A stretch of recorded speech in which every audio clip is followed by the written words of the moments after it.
Bonjour, bonjour, cher peuple gabonais. Il est présentement 16h22 ici à Blois-Chambord, dans le Loir-et-Cher. Nous sommes le samedi 12 juillet 2025.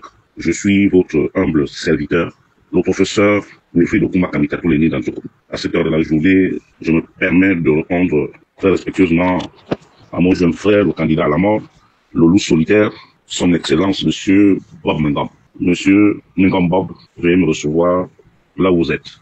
Cher cadet, dans la vie, il faut être cohérent. Et dans la vie, on m'a toujours appris de faire de la politique, mais pas de faire de l'obstruction. Malheureusement, j'ai comme l'impression que tu es rentré dans un groupe où les gens ne sont pas conséquents avec eux-mêmes. Je veux bien que tu puisses dire tout ce dont tu veux, mais je pense que s'il y a une personne qui est restée cohérente, c'est bien moi.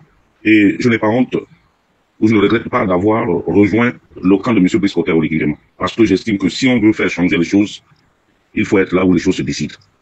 C'est pour cela que je suis sorti de la cabale stérile ou des invectives imposées par des tierces. Mais M. Oligui n'a jamais dit qu'il fallait faire un coup d'État à M. Brice Oligui Nguema. M. Oligui a attiré l'attention pour dire que les choses ne sont pas claires et que le président actuel de la République risque gros. Plusieurs mois plus tard, l'histoire vient de me donner raison. Parce que le président de la République est un homme seul. Et que s'il arrive quelque chose à ce dernier, seule sa famille biologique, c'est-à-dire sa mère, ses frères, ses enfants et ses deux épouses auront des remords. Mais monsieur Mengam, je dis tout à l'heure, dans ton espèce de lamento, tu t'es permis de dire que j'avais avancé des propos désobligeants vis-à-vis de plusieurs de nos frères d'armes, si je peux vous appeler ainsi, à savoir Princesse de Souba, Jonas Molenda et les autres. Je dis quand on fait un combat, il faut être juste et honnête. On ne fait pas un combat sous la dictée des individus. Je crois savoir que la plupart de tous ceux-là qui insultent aujourd'hui M. Brice Oligui Nguema, s'ils ont emprunté le chemin de l'exil, c'est tout simplement à cause de la dictature féroce imposée par Ali Bongo, son fils et son épouse. Cette vérité, le peuple gabonais la connaît. Je dis aussi, M. Bomengom, que dans la vie, il faut savoir faire les bons choix. Je peux me tromper parce que je suis un être humain. Je ne suis pas dans la lune comme vous. Je ne suis pas à côté de Dieu comme vous, pour savoir ce qui pourrait arriver demain. Mais je dis soutenir aujourd'hui l'insoutenable. À un moment donné, je me pose des questions. Est-ce que M. Bomengom a fait le deuil, a fait certainement le deuil des différentes humiliations qu'il a reçues de la part d'Ali Bongo Ondimba et de ses sbires?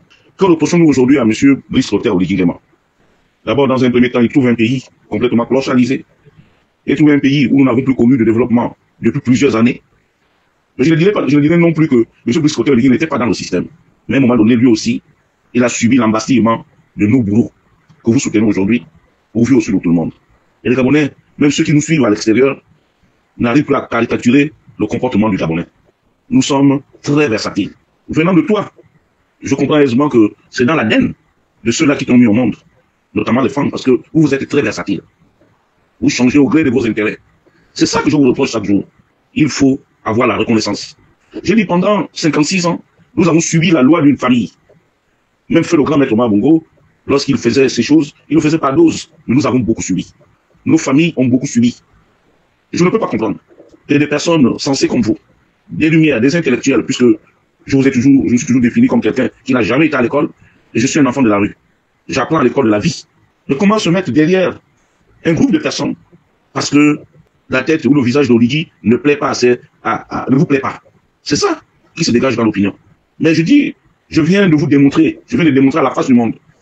Si les gens sont honnêtes, j'ai toujours été parmi ceux-là qui ont dit que le président pouvait gagner ici, en France.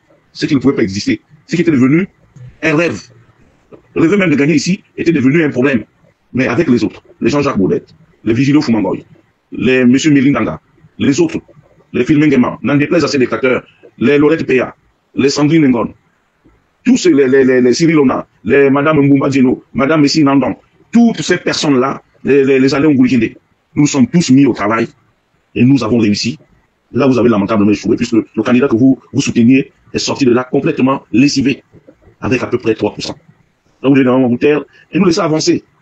Ça fait à peine 2 mois ou 3 mois, ça fait à peine 2 mois que le président de la République a prêté serment, et qu'il est en train en ce moment de mettre les outils de la transparence, de la bonne gestion, et surtout le développement de notre très cher pays.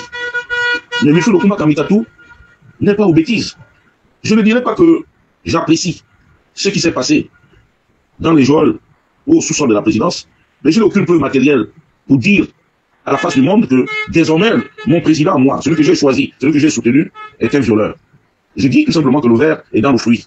Et tous ceux qui sont responsables de cette cabale médiatique contre mon président, je me mettrai face à eux et je leur dirai ce que je pense. C'est aussi simple, M. Mengom. C'est aussi simple, M. Mengom. Maintenant, en revenant au récit laconique de M. Jean-Marie Ogandaga, je dis, aujourd'hui, à la face du monde, il vient dire qu'il a démissionné, alors que je sais qu'il a été démissionné. Là encore, je dis, bon, quand le chat n'est plus là, les souris peuvent se permettre de danser. C'est ce que je retiens de ce lamentable récit de sa part. Mais, M. Bob Mengom, je dis, nous avons un pays à défendre. Le chef de l'État est là. Le jour où moi, je suis allé rencontrer M. Brice-Clotaire Oligui-Nguema à Paris, je ne me suis pas caché. Et d'ailleurs, si tes amis d'aujourd'hui, mes anciens amis d'hier, peuvent avoir au moins l'honnêteté intellectuelle, ils diront que Wilfried Okumba nous l'avait dit. Parce que j'estime que M. Brice-Clotaire Oligui-Nguema ne mange pas les gens. Voilà la réalité. C'était ma réponse à ta petite lamentation. Je te remercie.